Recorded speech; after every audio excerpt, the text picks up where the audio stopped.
Bismillahirrahmanirrahim. Uhayyikum bitahiyatil Islam. Tahiyatil Islam, Assalamualaikum warahmatullahi wabarakatuh. Alhamdulillahi rabbil alamin.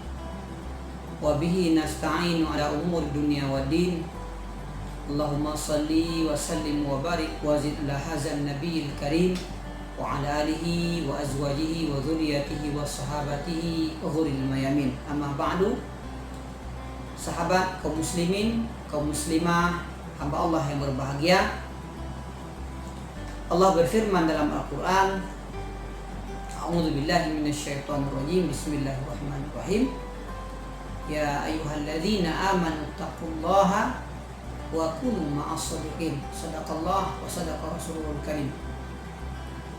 Para hamba Allah yang berbahagia,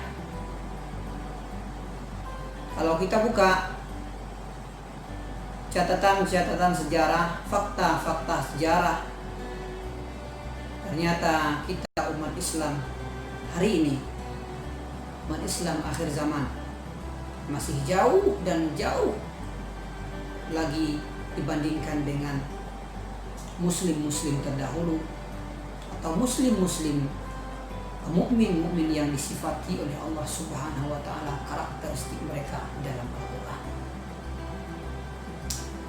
Mengapa demikian? Karena kita muslim yang akhir zaman serba kekurangan ilmu, amal, pemahaman, keberkahan. Akhirnya kita tertinggal dari berbagai hal, dari berbagai macam sisi kehidupan ini.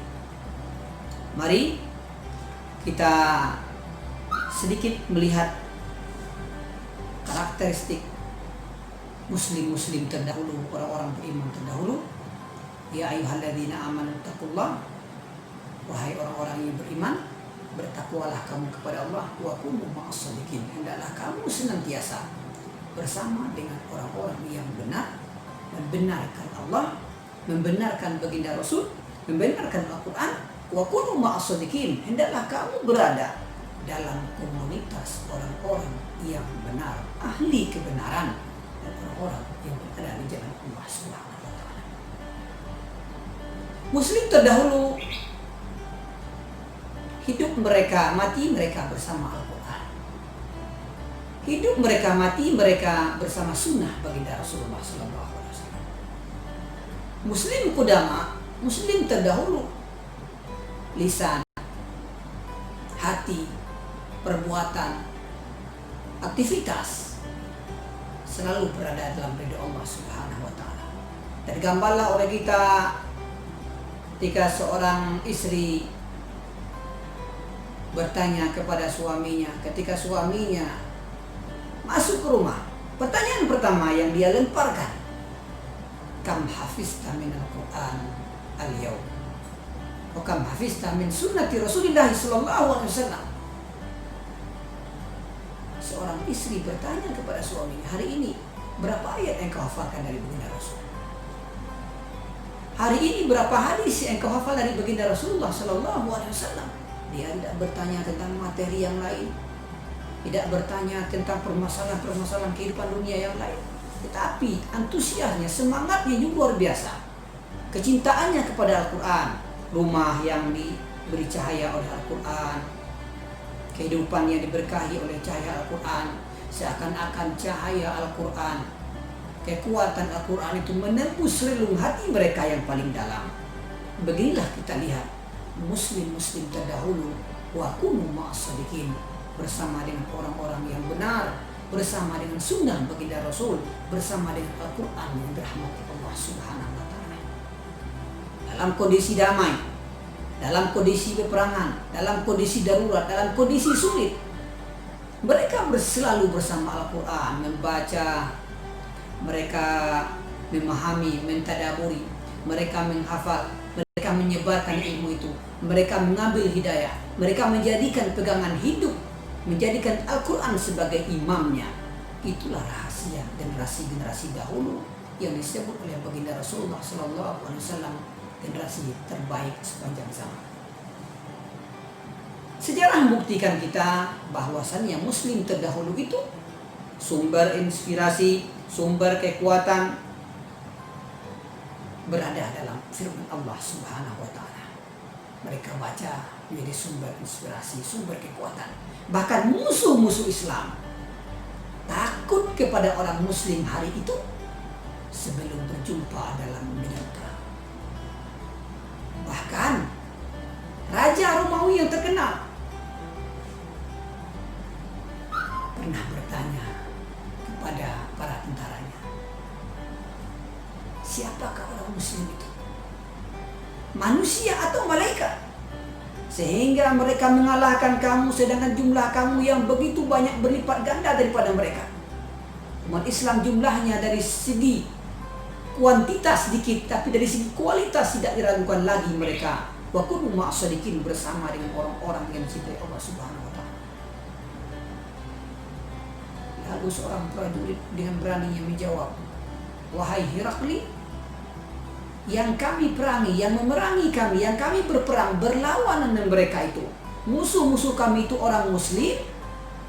Mereka bukan malaikat, tetapi mereka itu seperti singa di siang harinya, dan di malam harinya mereka menghambakan diri kepada Allah Subhanahu wa taala, membaca Al-Qur'an, qiyam al-lail, berdoa kepada Allah, bertawakal, berikhtiar kepada Allah Subhanahu wa taala. Begini kita lihat kehebatan dan luar biasanya akhlak, budi pekerti, karakteristik, kondisi jiwa para sahabat yang selalu dekat dengan baginda Rasulullah SAW. Hari ini fakta menjelaskan kepada kita begitu lemahnya umat Islam, begitu jauhnya umat Islam dari hidayah Al-Quran. Begitu gersangnya hati seorang hamba ini ketika Al-Quran dibacakan.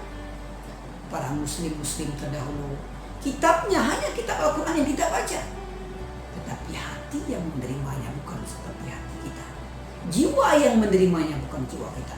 Al-Quran dia kitab sepanjang zaman, sepanjang masa, sepanjang waktu menjadi petunjuk. Kitab yang memberikan keberkahan, hanya kita yang menerimanya tidak berkah, hanya kita yang menerimanya belum siap mendapat petunjuk. Hati kita yang masih gersang, hati kita yang masih kotor, jiwa kita yang masih berbanyak maksiat dan dosanya di hadapan Allah Subhanahu wa taala. Wa kunu ma'as-shadiqin, hendaklah kita bersama dengan orang-orang yang benar, bersama dengan kitab yang benar, bersama dengan konsep kehidupan yang benar. Kalau kita lihat lagi, kenapa muslim terdahulu itu mereka sukses, mereka menang dalam setiap pertempuran? Jawabannya, mereka fokus kepada tujuan mereka diciptakan oleh Allah Subhanahu wa taala. Fokus kepada tujuannya. Mereka diciptakan supaya menjadi orang-orang yang baik, orang-orang yang benar. Mereka diciptakan itu agar mereka ini beribadah dalam makna yang lebih luas, beribadah, menghamba, tunduk, patuh kepada Allah Subhanahu wa taala. Bukan hanya ibadah-ibadah yang dikotak-kotakan, yang dibagi-bagi atau ibadah di satu tempat saja, seperti yang kita pahami di era akhir zaman ini. Namun makna ibadah dalam artian yang diinginkan oleh Allah Subhanahu wa taala. Bahkan para muslim terdahulu mereka itu kalau berjihad di jalan Allah Subhanahu wa taala, mereka pengen mati sebelum saudaranya mati. Begitu kekuatan jiwa mereka, ruhiyah mereka. Beda dengan zaman kita sekarang. Kita berlomba-lomba mencari khitam dunia, mencari zahratid dunia, mencari perhiasan dunia. Kapan perlu saudara kita itu dapat setengah setelah kita, kalau dalam kondisi keduniaan. Inilah yang menyebabkan kita umat yang banyak jumlahnya namun tertinggal dari berbagai sisi, umat yang banyak tapi diatur oleh orang lain, umat yang banyak tapi tidak bersatu, umat yang banyak tapi rapuh, umat yang banyak seperti yang disabdakan oleh baginda Rasul, bak buih yang berada di atas air, buih yang berada di lautan, seperti ilalang di tengah padang karena hilang kendali ruh mereka, yaitu Al-Quran yang diturunkan oleh Allah Subhanahu wa taala. Oleh karena itu mari kita bersama-sama menjadikan rumah kita diterangi dengan cahaya Al-Quran, kantor kita dicahayai dengan cahaya Al-Quran, tempat kita bekerja, di pasar kita, di kantor, di mana-mana. Kita jadikan Al-Quran sebagai panutan kita, suri tauladan bagi kita. Kita jadikan Al-Quran sebagai imam kita, hidup dan mati kita bersama dengan firman Allah Subhanahu wa taala, fa'tabiru ya ulil absar la'allakum tuflihun. Assalamualaikum warahmatullahi wabarakatuh.